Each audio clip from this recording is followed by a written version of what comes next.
Hello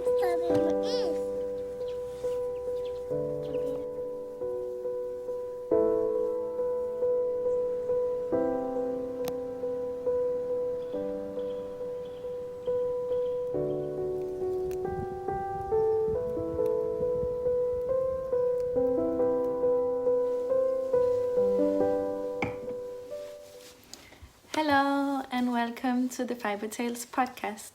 My name is Lærke and I'm coming to you from the southern part of Fyn in Denmark, where I live with my partner and my 2 children.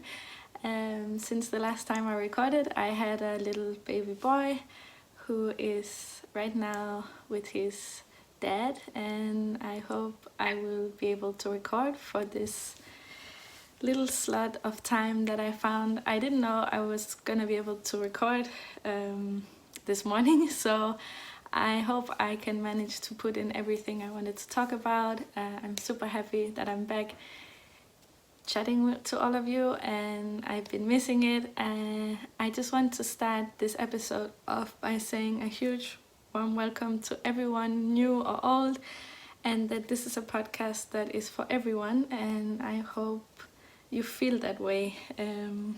I hope this is a welcoming and open community around this podcast. Yeah, and that's all I want to say as the intro. I have a lot to talk about. I feel like I have 2 little babies to talk about today. First of all, because I know that so many of you have been commenting and on Instagram and on the videos about the baby and what was gonna happen, as my last episodes have been a lot about the anticipation before his arrival, and everything went really fine. I had a quick delivery and everything was unproblematic. He was a big boy, at least for my family or what we're used to. He was 3.7 kilos. My daughter was only 3 and she was totally healthy too and on time.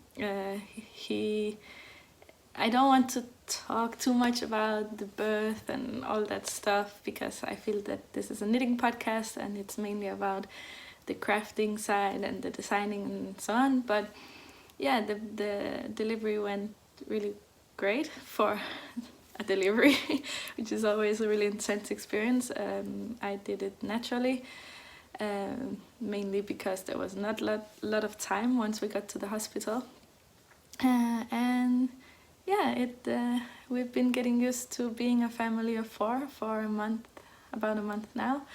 And as I talked a lot about before having him, I was really nervous he would be as fussy and as unhappy as his sister as a baby, but he has turned out to be a really calm and content little guy.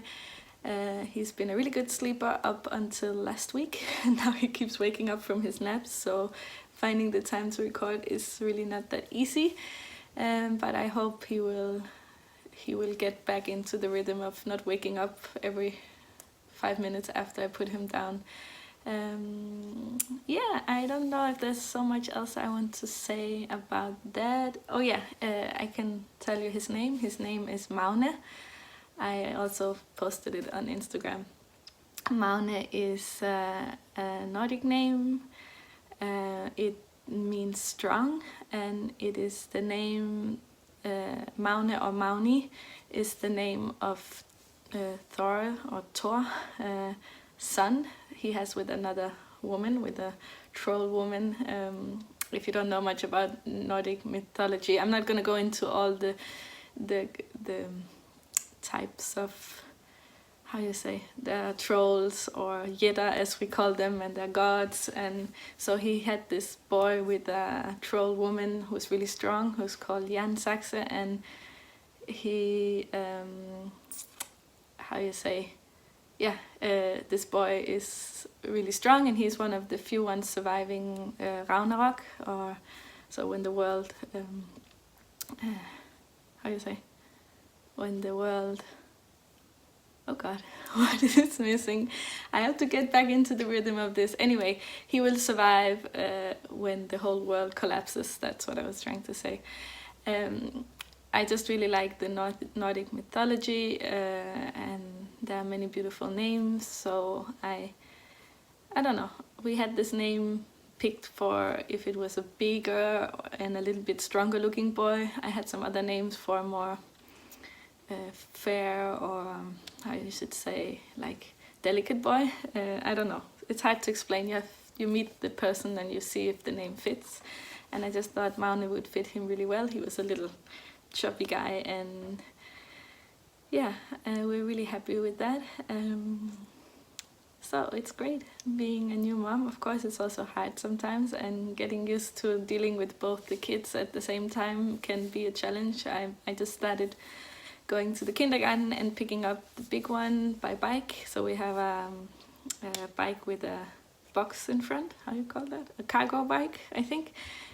So yeah, I'm getting used to putting both children in there and figuring out how it works. So that's that has been fun for the last couple of days. For this episode today, I want to talk about some... First, I will just do the normal podcasting stuff, so some finished objects and some works in progress, but I also have something really exciting, which is the new issue of Laine that just arrived in my mail yesterday, and it's coming out today. So I just wanted to talk about the design I have in there.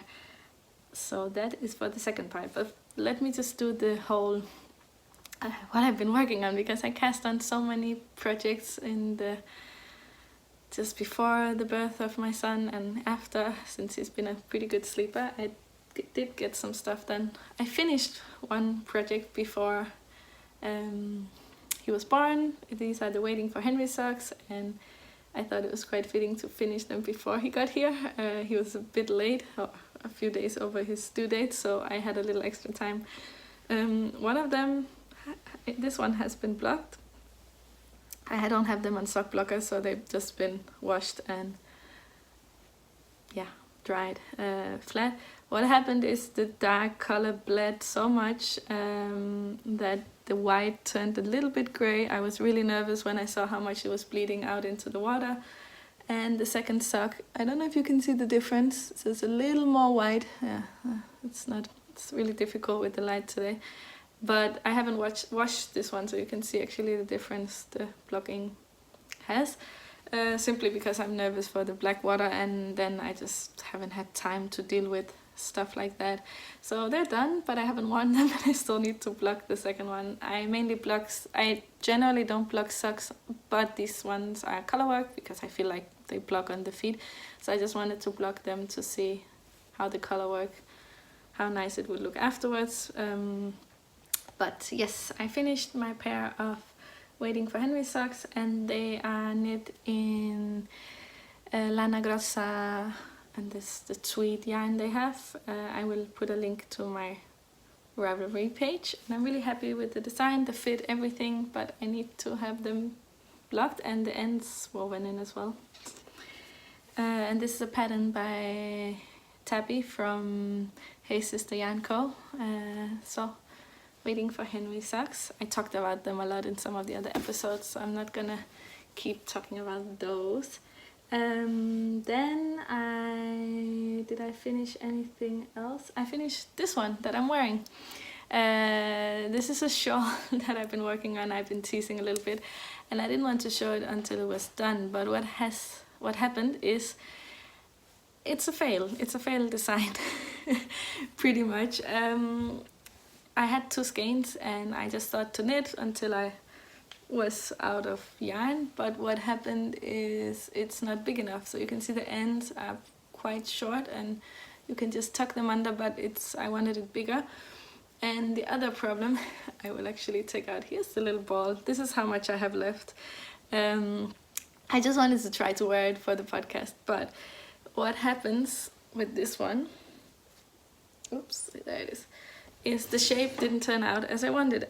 I'm pretty new to shawl knitting. I haven't knit many shawl patterns in the past, and I have only made one pattern that is I'm looking at it over there. It's my Hyldebær Shawl that came out just before Christmas, and I So I had this idea for a very simple shawl. I talked about it before. So here it is. I will just try to show it and maybe you can see what is wrong with it, or what I think is wrong with it. So I wanted it actually to have a triangular shape, but it doesn't have a triangular shape because I did the increasing just on some of the eyelets. So I just wanted to have this pretty eyelet pattern, but what happens when you do it like that, and I didn't really think that through because I just thought I have as many increases as I normally would on a shawl, is it got a more, how you would say, it's pointing in both directions, and it's not what I wanted. I can fold it in half, as you can see here, and that's actually working pretty okay, but then I find that it's a bit of a misuse of the yarn because then it became too short, and I did re-knit it a couple of times to try to prevent this problem. I put in some short rows, but it didn't really do enough for the shaping. So I think the idea is there. I just wanted these simple eyelets, flowers, but it didn't turn out exactly as I wanted, and I'm thinking now that what I will do with this idea is I will turn it into a cowl and just rip back, re-knit it as a cowl instead, like nice and cozy cowl, because I really like how it looks like this, and I don't have enough yarn. I mean, the shape is not working, and yeah, I knitted bottom up, and that's part of the problem. So this happens sometimes. You have an idea and you make a sketch, you start knitting, and because I was knitting on not long enough needles, and I tried blocking as I went, but I just couldn't see that the shape would be this much affected. So I feel like I could have used, I want to use the yarn differently. Yeah, so this is a project that's gonna have a bit of a rest because I just feel a bit annoyed with it because it didn't turn out as I wanted, but you can see a little bit. I think I like the details. I think it's very pretty, and the yarn is beautiful. Welsh Mule by Moel View Yarn. So it's a hand-dyed yarn with eucalyptus and I think lac. So it has these pink specks every now and then. It's so beautiful. So I will definitely rework it at some point. It's just not gonna happen right now. So designing sometimes it's also like that. Sometimes you try something out and it just doesn't work. Maybe if I was better at doing all the calculations first, but I just like to work the pattern also as I go. Yeah, I thought I had calculated it, but apparently I'm still learning a lot about shawl shaping and how things work out. So it's a learning experience.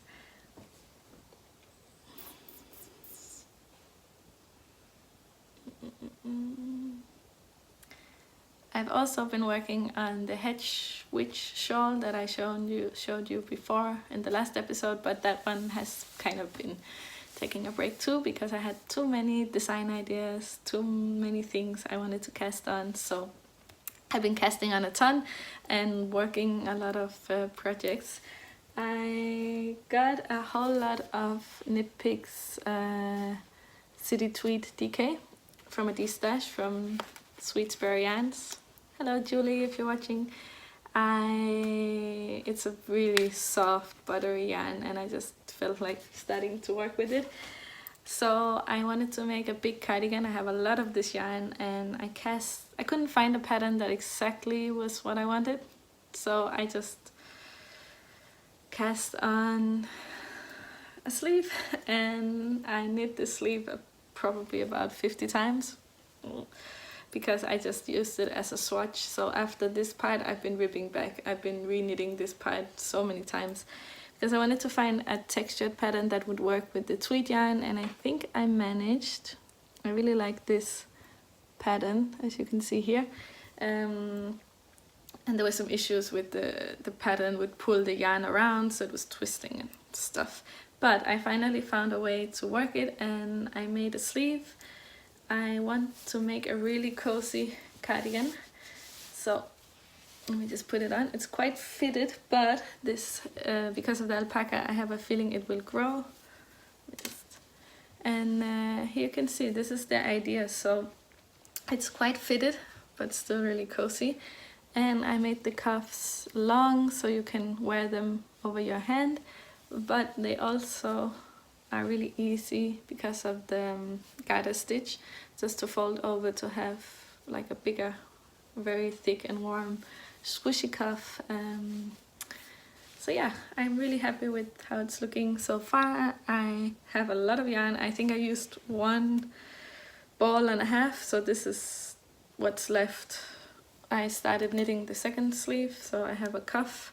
So there's 1 ball in here plus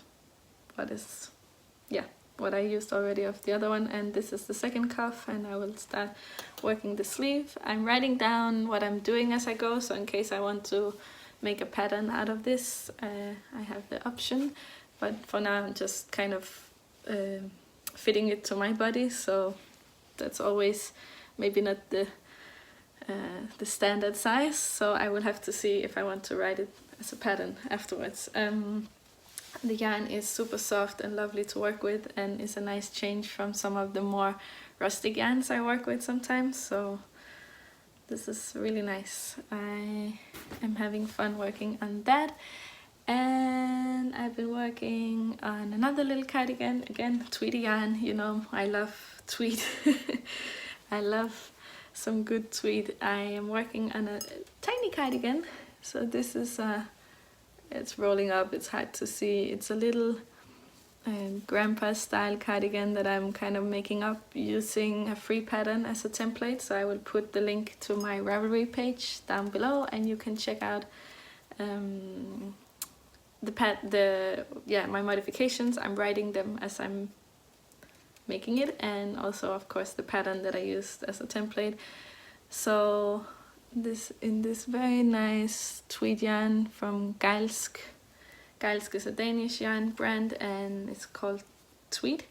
It's very similar or pretty much identical to the Retrosaria soft Donegal that I used for my Skullmaker sweater that I made before. And I just need to make the sleeves, but I got kind of bored since I reached the sleeves, and it's really stupid because he's gonna grow out of this if I don't finish it, so I have to hurry. I really have to put this up, like put it in front of the other ones. I worked 1 ball so far, and I have a little bit left. I don't know if I will manage to get this out of 1 ball of yarn, 150 gram ball, but it looks like it. Maybe I have more. I have 1 extra ball, so I've been working on that. And now my tea is full of fluff. Oh, I wanted to talk about the newest issue of Laine. I am so fortunate to have a pattern in the newest issue of Laine magazine, and that is, you will probably have seen it if you follow me on Instagram or on Ravelry as well. It's this one. It's of course in the middle of 2 pages, so it's hard to see. It's the Nerea. Nerea is a Basque name, so from the Basque country in Spain, that I've been liking for a long time, and actually a name that I considered for my daughter, but it didn't really sound so pretty in Danish with the Danish pronunciation. So yeah, I decided to name this baby Nerea. Here you can see some more pictures. It has a caliber cable running from the cuff, as you can see. If I can find, okay, here. So it's running from the cuff all the way up the shoulder, and so all the way up, and then it goes around the neckline on both sides, on the back and the front, and down on the other side. It's knit from the cuffs in, so the knitting is done, you would say, sideways construction. And I had a lot of fun trying to figure out how to hide seams and also emphasize seams. So some of them have a decorative function, and some of them are just hidden. And I really enjoyed working a lot on the details. So it's a fairly simple construction. It's a simple construction too, but it's also a fairly simple sweater, but I added these details that I think makes it very simple but special. Let me just see if I can find the... Here you go. Here you can see the drawing as they put it in. So you work it from the cuffs in, and then you seam it down the middle in the front and the back, and then you pick up and do the bottom hem. And yeah, it was quite a journey, because when Laine had their call for submissions in the summer, I was pretty sick with the morning sickness or pregnancy sickness, and I was not feeling like knitting. I was just not feeling inspired at all, and inspiration is something you cannot force. So it was, I remember seeing the call and I was like, yeah, it's not gonna happen. I couldn't come up with anything. I tried, but I didn't like anything.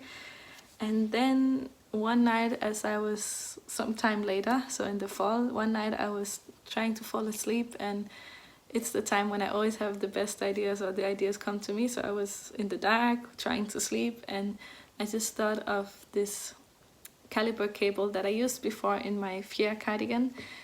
I just thought how amazing it would look if it was on both sides of the neckline and coming up, and if you could kind of work it in a way.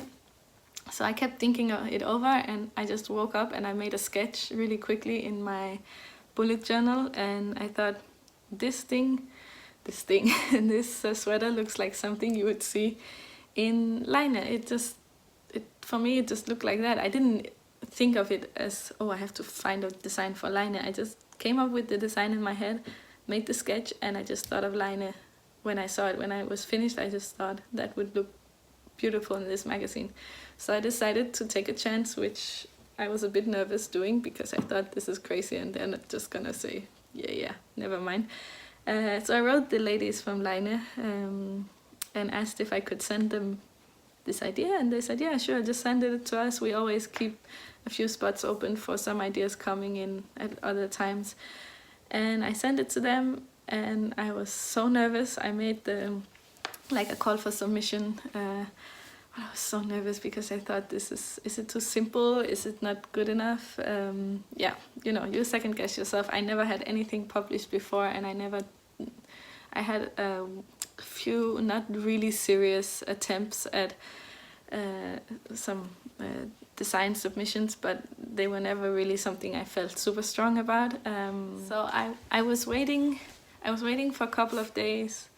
I don't remember how long it was to get the answer, and they were really excited about the design, and they wanted to have it in the issue of Laine, but it was gonna have a really tight deadline, which I thought I could do. I could manage. I had time in the fall. I was working on other designs, but I could put those aside for a little bit and just totally focus on this one. And because it was such a short deadline, I knew that I had to be really good about working out the math and not just knitting, and there wouldn't be so much time to re-knit it. If, like, normally when I design, I kind of frog back and then I re-knit and then I go back and forth, but I knew that this one kind of had to be planned and knit straight away. So I did the planning, I did the whole setup of numbers in Excel, and I was really good about it this time. Not every time I'm as good about it, and it felt really good because I could see how much more efficient it was to do it this way, and I felt more sure about my numbers and stuff. But I was waiting for the yarn, so I picked out a yarn. I decided I really wanted to try. I have the yarn here, so I will show you. I talked about it before. I really wanted to try. Oh, sorry about the crinkling. Emma's yarn. Emma is Woolly Mammoth Fibres, so Fibre company. And I have two skeins so you can see. I talked about it before, that these two skeins are from different nylots, so one is lighter than the other. And so I picked her yarn, we decided on a color, and I was supposed to get the yarn with the mail. So I was doing all the designing and waiting for the yarn, and the weeks went by and no yarn came, and I was, oh yeah, the post, the Danish post has become really slow since they are in economic trouble. Yeah, they are having some trouble keeping up, and so they become really slow and a little more unreliable, and then it just didn't come. I kept every day, I would just be working, and every time I heard a car or the post car come, I would jump up from my chair and go to look out the window, and it didn't come. So finally, after waiting for way too long, we decided it must have been gone. So talking to Emma, who is lovely, she decided to send me another package of yarn, which meant, I mean, I was starting to think if I could even make it, because the time was so short, and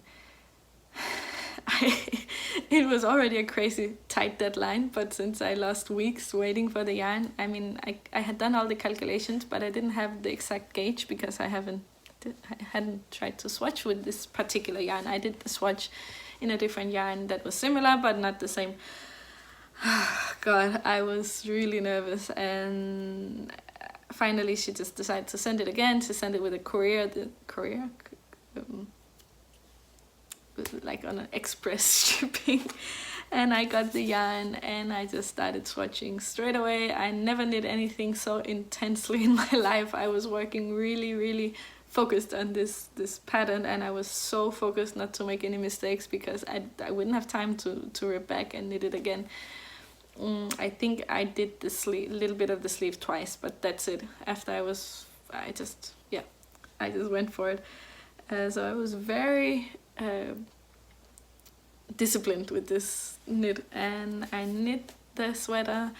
I managed to block it and wash it and block it and have it dried and everything within the time frame, and I sent it off to Finland to Laine just like a week before it was supposed to fly out to have the photo shoot.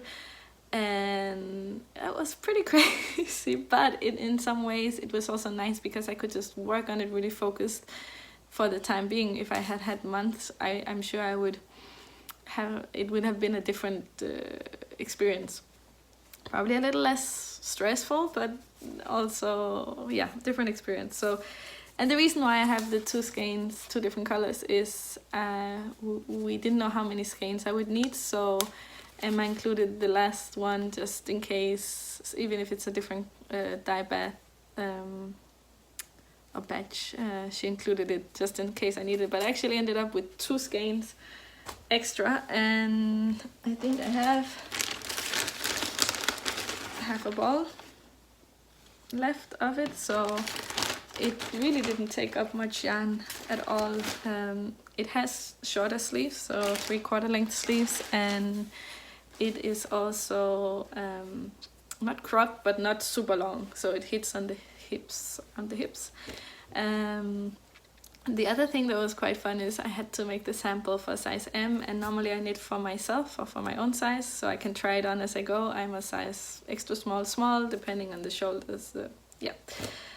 And so I couldn't really try it. I could try it on myself, but that was really not telling me too much. And also my belly was pretty big, so it was really weird to try to knit something that you couldn't try on and see. I just had to rely on the numbers, which I'm not super good with math, so just relying on numbers is, it was an experience. So, but I still managed to take time to add in some special details. I just had a lot of fun, as I said, picking out. So you knit it from the cuff. You have linen stitch, which I've also used in my retour. I really like how it gives a very flat and elegant edge. So you start in linen stitch, you have the cable running up, and the sleeve is pretty much like a normal sleeve, but once you get to the underarm, I increase, and then you keep knitting the body in the same, you just keep going. But to pick up the stitches to knit the body as one piece, I used a provisional cast on, but instead of only casting with a crochet chain, so you make a chain of crochets and you cast on from that. But what I did is I would go back and pick up those stitches again, and that technique was a little bit challenging for the testers because I had to try to write it down, and I haven't seen anyone doing it this particular way before, so I didn't have any videos I could just reference them to. So finally I ended up just making a video, and there's also a video for this technique on the Ravelry page. So if you go to the Ravelry page of the Nerea Sweater, in the bottom there's a link where I show and explain how you do this style of cast on, provisional cast on, but from on both sides at the same time. So you end up with an invisible seam. It just looks like the knitting just keeps going, but you don't have to do any Kitchener any grafting like with a Kitchener stitch to imitate the stitches. And then, so there's no seam under the arms, it's at least invisible. And then you split for the two sides when you get to the neckline, and you keep doing the cable. And in the middle you graft the two pieces once you have both pieces done, so both sides, with Russian grafting. And that is a technique I really want to use some more because I thought it was so much fun. It doesn't really leave a thick seam, it just leaves like a decorative seam but with no seaming. A bit like if you do a Kitchener stitch, you don't feel the seam but there's a seam. Yeah, there's no it doesn't make sense. Anyway, it has a visible seam but it doesn't feel like a thick seam. And I did that in the front and the back, and then you do the linen stitch on the bottom. And I just think it's a interesting construction without being too complicated, and there's a lot of simple stockinette knitting, but there's also these details that makes it a little more fun. So yeah, I think it's a sweater that will look nice on many people, and I've seen from my testers that it just flatters everyone so well. So I'm really excited to see now when people start knitting it and see all the versions coming out. There are already the test versions on Ravelry, you can see some of them there, and also if you search on Instagram you will see some other ones. If you use the Nerea Sweater hashtag, I will put it in the description box, and you can go and see what it looks like. That's the story of how I got to be in Laine, which is a crazy story when I think back. I've been so excited. I mean, when they said that they picked my design, I was going crazy. I wanted to tell everyone, but of course then I couldn't tell anyone except for my partner and so on. But it's been super exciting, and the ladies at Laine are so sweet and wonderful to work with, all of them, and it's been such a great experience that I really hope I can manage to have a design in Laine again at some point. My design will be,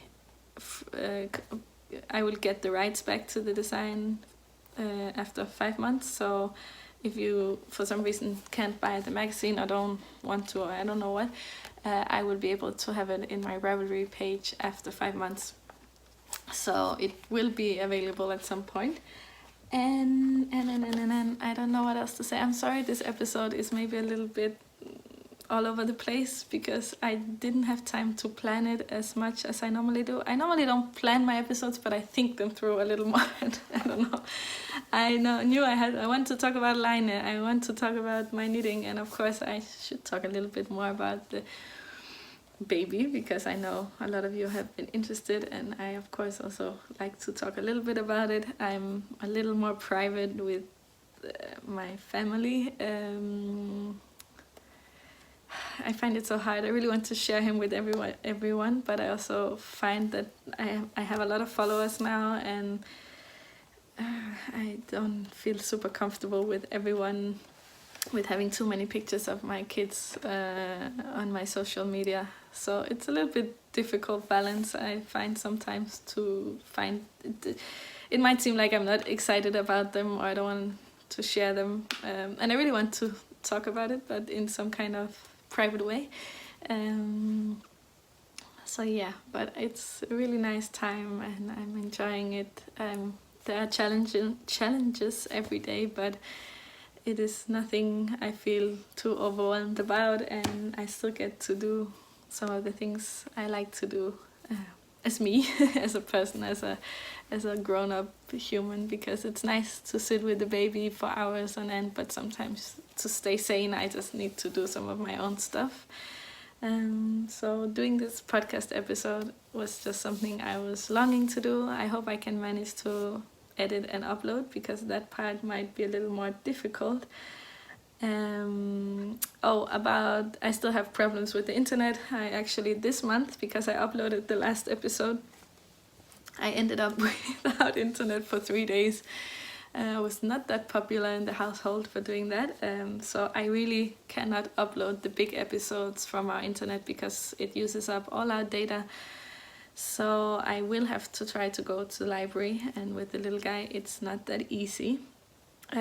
But the good news is that we have gotten a letter that they will install really fast internet in the area where I live during the summer. So we're gonna get a really nice internet where I won't have any trouble anymore, like good speed and everything, sometimes this year. So it's only a temporary thing. I'm really happy because we live in a pretty remote area, and I didn't expect them to put up internet like that anytime soon, but we are lucky and they've decided to do it in this area. So I will be able to do a lot more podcasting and recording, and I really want to keep podcasting as much as I can, because I love it and I miss talking to you guys. Like, I feel like I get messages and I can reply, but sometimes it's hard to reply to all the messages, and I feel this way I get to share my thoughts a little in a much more fun way. So I will keep working on my ideas, and I have a lot of sketches of designs, and I'm looking at a lot of yarn lately and making collaborations, and sharing ideas. So there will be a lot of fun stuff coming up in probably the fall and winter. That's what I'm planning, but I'm just trying to enjoy this time, because I know it's a special time that won't come back. He's already a month old. Now I'm one of those parents saying, I can't believe it. I feel with the first one, I was just like, time was such not a pain, but she was so unhappy and she was crying so much, and I could just spend hours walking around with a crying baby, and you just feel so tired, and like when you don't get enough sleep. And this one with this baby, it's so different, and I can actually enjoy time and look at myself in the mirror from time to time, and it's just a very different experience. So I am really trying to enjoy it as much as I can, and I feel like spring is coming, and hopefully soon we can be outside more, and the light is returning. As you can see, it's a nice and sunny day. I think I will take him for a walk in the pram in a bit, but I was just told before that he fell asleep again, so I don't know if he's gonna be up for that. I will see. I think that's it for now. I will try to catch you again some other time, but I probably won't know when it will be. So until then, I hope you're all doing great, and I am looking forward to hear from you. And that's it. Bye.